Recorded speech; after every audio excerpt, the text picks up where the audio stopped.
हमारे देश के 4 महानुभावों ने मुझे कंप्लेन दी है।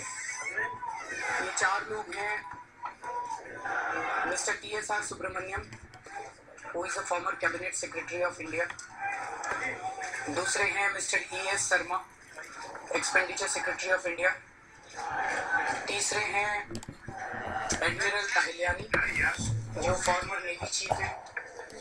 और चौथी है कामिनी जायसवाल, जो कि हमारे देश की बहुत बड़ी वकील हैं।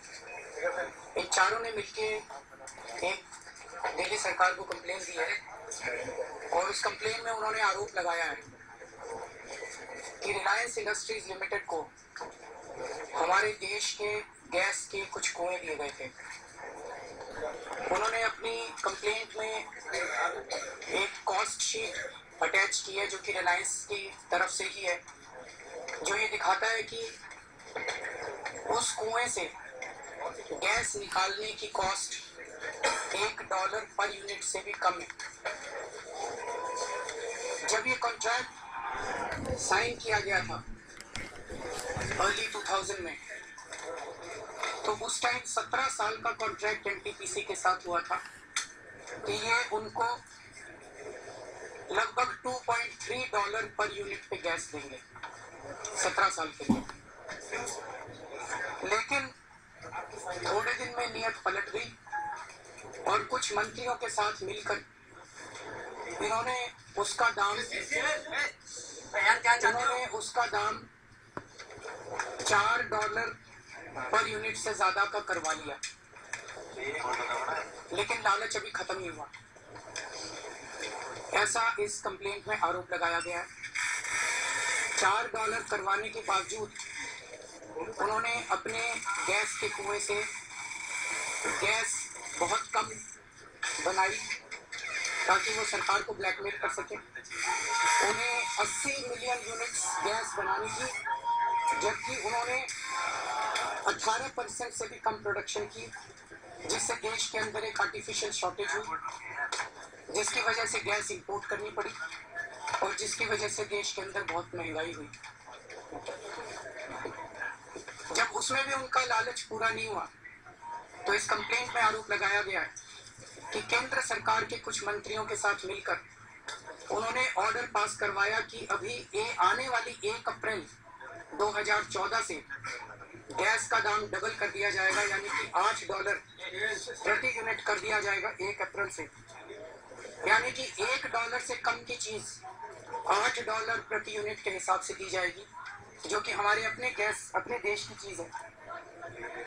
इसमें लॉजिक ये लगाया गया, जिस आरोप है कि जो गैस के दाम फिक्स किए गए वो इंटरनेशनल प्राइसेस के हिसाब से फिक्स किए गए, ना कि कॉस्ट ऑफ प्रोडक्शन की बेसिस पे।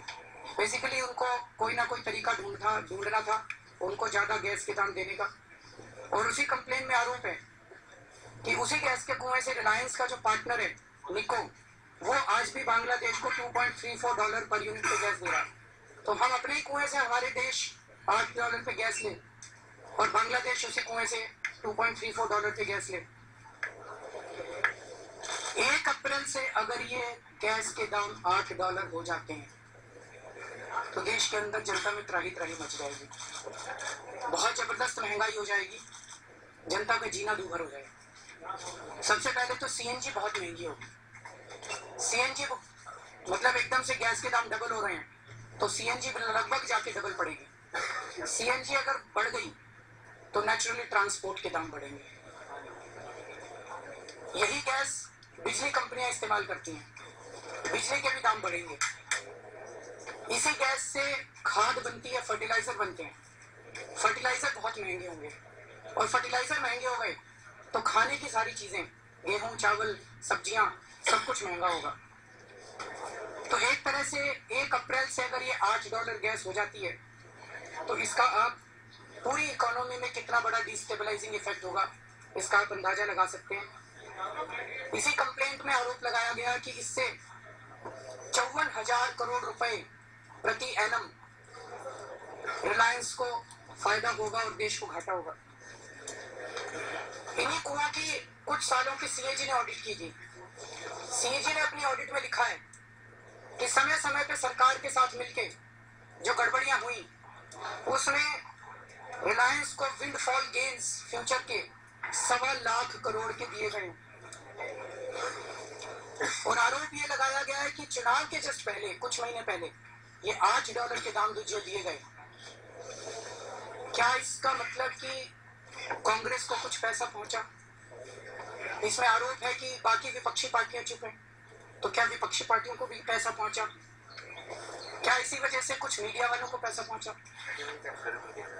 तो आज ये कंप्लेंट हमारे पास एंटी करप्शन ब्रांच में आई है और आज हमने एंटी करप्शन ब्रांच को आदेश दिए हैं कि इसमें क्रिमिनल केस फाइल किया जाए। श्री मुरली देवरा के खिलाफ क्रिमिनल केस फाइल किया जा रहा है। श्री वीरप्पा मोइली के खिलाफ एफआईआर दर्ज की जा रही है। श्री वीके सिब्बल जो कि डायरेक्टर जनरल हाइड्रोकार्बन थे उस टाइम, उनके खिलाफ एफआईआर दर्ज की जा रही है। श्री मुकेश अंबानी जी के खिलाफ एफआईआर दर्ज की जा रही है, रिलायंस इंडस्ट्रीज लिमिटेड के खिलाफ एंड अदर्स। इसके साथ ही मैं आज या कल में प्रधानमंत्री जी को चिट्ठी लिखूंगा। Mister Murli Deora, Shri Murli Deora, Shri Veerappa Moily, Shri VK Sibal, Shri Mukesh Ambani and others, Reliance Industries Limited and others. मैं प्रधानमंत्री जी और मोइली साहब को भी चिट्ठी लिखूंगा और उनसे निवेदन करूंगा, 3 निवेदन करने की चिट्ठी लिखूंगा। एक तो ये कि अगर ये $8 कर दिए गए तो इस देश की जनता में त्राही त्राही मच जाएगी। तो जब तक ये जांच चल रही है तब तक मैं निवेदन करूंगा कि इस ऑर्डर को सस्पेंड में रखा जाए। दूसरा निवेदन मैं करूंगा कि चूंकि एफआईआर दर्ज हो गई है, जांच चल रही है, इसीलिए जांच में सभी मिनिस्ट्रीज कोऑपरेट करें। जांच अधिकारी जब जाके उनकी फाइलें मांगेंगे, अगर उन्हें समन करते हैं तो सभी मिनिस्ट्रीज उसमें कोऑपरेट करें। और तीसरा ये कि कुएं तो हमारे हैं, अगर रिलायंस इंडस्ट्रीज लिमिटेड और मुकेश अंबानी जी गैस की प्रोडक्शन नहीं कर रहे हैं और आर्टिफिशियल स्कैसिटी की जा रही है, तो सरकार इन कुओं को लेके ओएनजीसी या किसी और स्टेट ओन्ड एंटिटी को क्यों नहीं देती है, किसी और को क्यों नहीं दे देती, जो कि कुएं चला सकते हैं और गैस प्रोडक्शन कर सकते हैं। हमारा मानना है कि महंगाई हमारे देश के अंदर भ्रष्टाचार की वजह से हो रही है और भ्रष्टाचार के खिलाफ हमें सख्ती से निपटना होगा।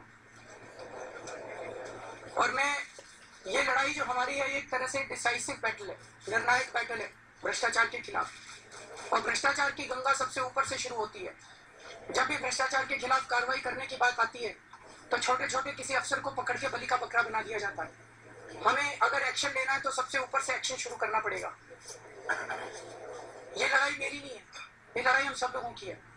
इसलिए हम देश से, दूसरे राज्यों से भी अच्छे इन्वेस्टर, बिकॉज ये कुछ मामले हैं और आने वाले दिनों में और भी कई बड़े बड़े मामले दर्ज किए जाएंगे। तो हम चाहते हैं कि बहुत अच्छे ईमानदार ऑफिसर्स की इन्वेस्टिगेटिव टीम्स भी तैयार की जाए दिल्ली के अंदर। हम दिल्ली के एंटी करप्शन ब्रांच में और नई पोस्ट क्रिएट कर रहे हैं और मैं चाहता हूं कि देश के अंदर जितने अच्छे इन्वेस्टिगेटिव और पुलिस ऑफिसर्स हैं दूसरे राज्यों में काम कर रहे हैं, अगर वो हमारे साथ काम करना चाहते हैं तो वो भी मुझे लिखें। हम उनकी सरकारों से बात करके उनको दिल्ली बुलाने की कोशिश करेंगे। मैं लेफ्टिनेंट गवर्नर साहब से भी अपील करूंगा, उनकी हमेशा सपोर्ट रही है हमारे हर काम में। मैं उनसे निवेदन करूंगा कि और भी हमें ऑफिसर्स की ज़रूरत है, उन ऑफिसर्स को भी भेजें। Central board of direct taxes से मैंने कुछ ऑफिसर्स मांगे थे, बिकॉज ये सारे रेवेन्यू के मैटर्स हैं, इकोनॉमिक ऑफेंसेस हैं, तो उन्होंने अभी तक उस पर वो नहीं किया। मैं उनसे निवेदन करूंगा कि आज शाम तक उन ऑफिसर्स को रिलीव कर दें जिन ऑफिसर्स की हमने मांग की है। हम ये जानते हैं कि देश में कुछ टीवी चैनल ऐसे हैं जिन पे मुकेश अंबानी जी का डायरेक्ट पैसा लगा हुआ है, उनकी मजबूरी है। हम ये भी जानते हैं 1-2 मीडिया हाउसेज ऐसे हैं जिनके मालिकों के अपने गैस के कुएं हैं, उनकी भी मजबूरी है। आने वाले दिनों में वो हमारे खिलाफ भी दिखाएंगे या हो सकता है हमें ब्लैकआउट कर दें। लेकिन जिनके अंदर मुकेश अंबानी जी का पैसा नहीं लगा हुआ और जिनके अपने गैस के कुएं नहीं है, उनसे हम निवेदन करेंगे कि वो जनता के साथ खड़े हो जाए। ये लड़ाई फिर से मैं कह रहा हूँ मेरी नहीं है, आप सब लोगों की है, इस देश के लोगों की है और हम सब लोगों को मिलकर लड़ना है। बहुत बहुत शुक्रिया। And when was it launched? That's my question. I have briefly told you the cases since investigation is on. I have directed the anti-corruption branch. FIRs are being launched right now. It's going on. They are being launched right